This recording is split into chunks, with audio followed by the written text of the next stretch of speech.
And so another day at the Conservative Party conference and another little dollop of mayhem.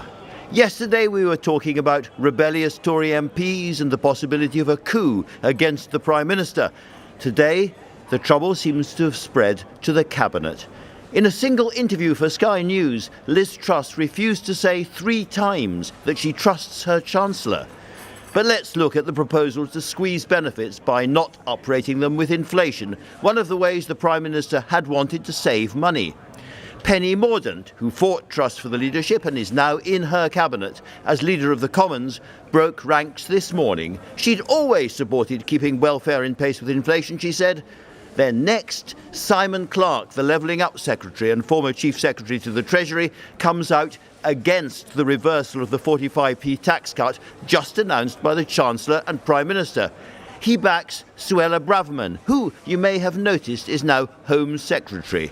Braverman says that she was disappointed by the U-turn and accuses Tory members of staging a coup. Clarke says Suella speaks a lot of good sense as usual. But hold on, if you attack a U-turn just carried out by your leader, isn't that now a form of rebellion? Only asking for a friend. Discipline is breaking down. Johnny Mercer, the former Veterans Minister and Tory MP, tells constituents today he won't accept budgets like the one we saw last week. It is hard watching these rather comedic figures masquerading as government ministers sprawling around in the media. This is not sustainable.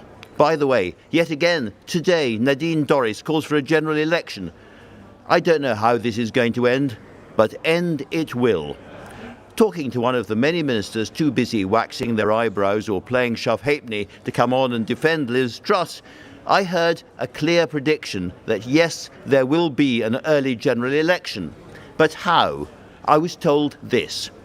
If a Prime Minister can't get her business through the House of Commons, and the party can't get rid of the Prime Minister, then that is national paralysis. And at that point, the King has a duty to step in.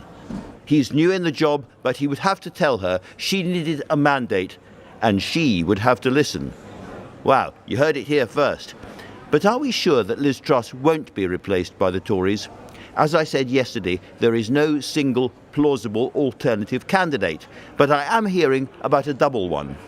If Rishi Sunak and Penny Mordaunt linked arms and offered to take over together, how would the party now react? Again, only asking for a friend.